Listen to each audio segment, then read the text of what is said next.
Ngày xưa, có một người phụ nữ nọ, cô rất mong mình có một đứa con tí hon. Người phụ nữ đã tìm đến một bà phù thủy trong làng để nhờ giúp đỡ. Bà phù thủy nói, điều này dễ thôi, ta sẽ cho cô một hạt giống lúa. Cô hãy gieo nó vào một chậu hoa, chẳng bao lâu, cô sẽ có cái cô luôn mong ước. Người phụ nữ làm theo lời dặn của bà phù thủy. Chẳng bao lâu, có một nụ hoa màu đỏ thật to nở ra từ trong chậu. Người phụ nữ nhẹ nhàng hôn lên nụ hoa, và bỗng nhiên đóa hoa xòe cánh nở rộ. Ngồi trong đóa hoa là một cô bé rất dễ thương, xinh xắn và nhỏ nhắn. Người phụ nữ quyết định đặt tên cho cô bé là cô bé tí hon. Một đêm nọ, có một con cóc xấu xí lén mang cô bé tí hon đang ngủ trong nôi đi. Nó muốn bắt bé gái xinh đẹp này về làm con dâu. Con trai của cóc cũng xấu y như hắn ta vậy, và nó chỉ biết kêu ộp ộp.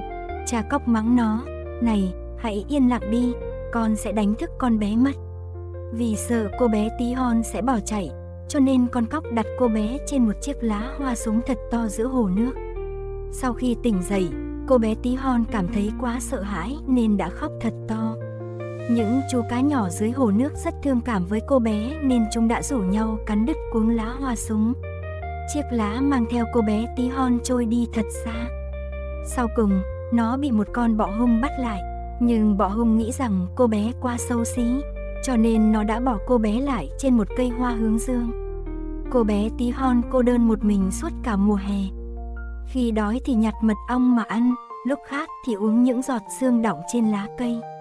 Mùa đông đã tới, cô bé tí hon chẳng có gì để ăn cả. Có một chú chuột đồng tốt bụng mang cô bé vào nhà. Chuột chũi đến thăm chuột đồng, nó vừa nhìn đã yêu cô bé tí hon.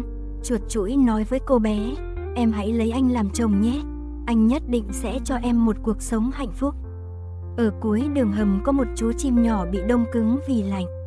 Cô bé tí hon đến xem và phát hiện đó là một chú chim én. Cô bé đan một chiếc ổ bằng cỏ khô và đắp lên người chim én.